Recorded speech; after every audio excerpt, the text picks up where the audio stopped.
Hi, I'm KAELYN COSTA, and I am a business student at OSU-Cascades. I worked full-time while getting my degree, finishing my degree at OSU-Cascades.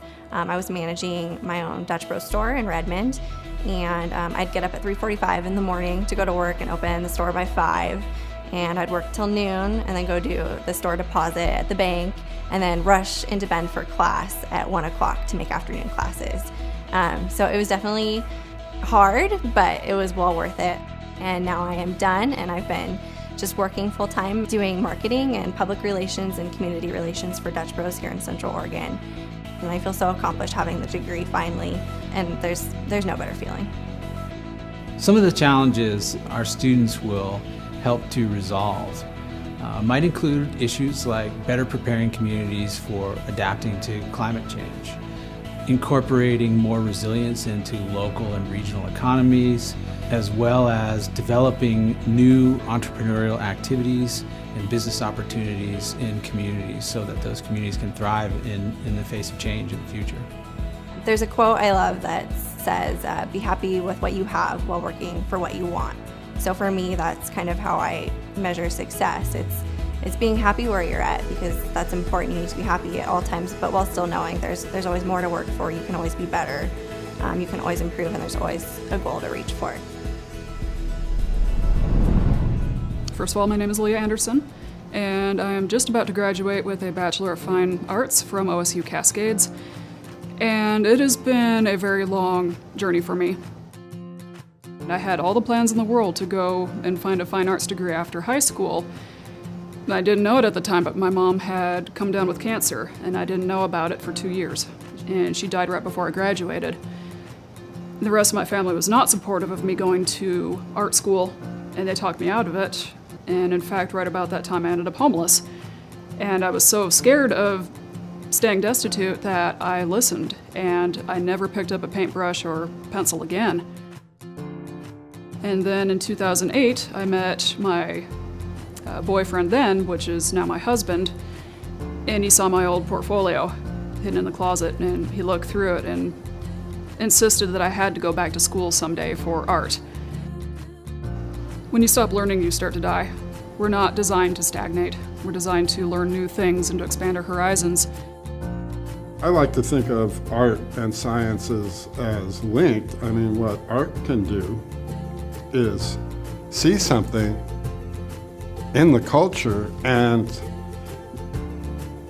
take that, call attention to things in our culture that we otherwise would not pay attention to.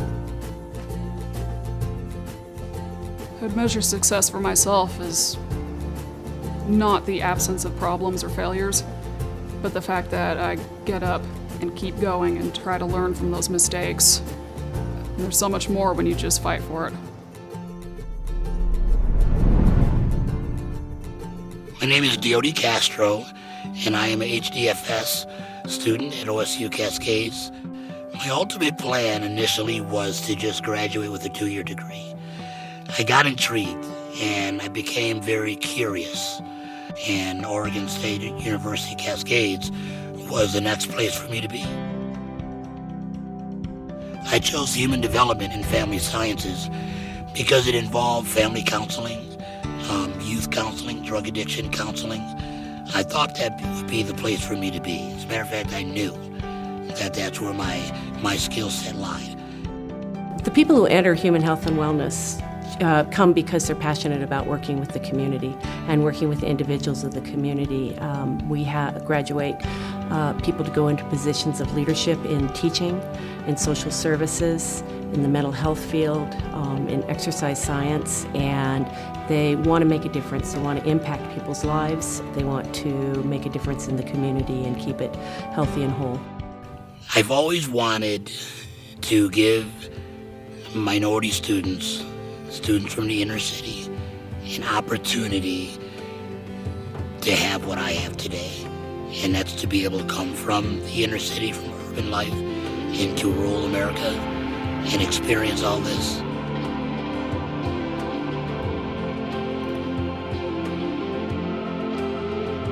I mean, here I am, 47 years old, Black African-American man, living in Central Oregon on a ranch, raising wild horses. So when I look at the educational piece, I want to be able to give minority students those opportunities to, again, they were curious, to get curious about education, to get curious about science and math.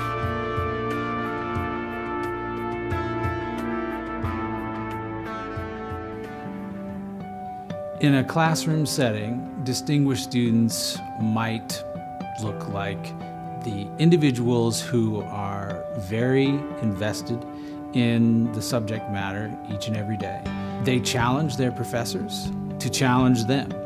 But a distinguished student also performs at a very high level when it comes to service to the institution, service to the local community, and investment in their professional development, most of which does not occur on campus. So we really expect a student of distinction to have both a strong on-campus record of performance, as well as one where they take the brand of Oregon State University into our community and represent it well.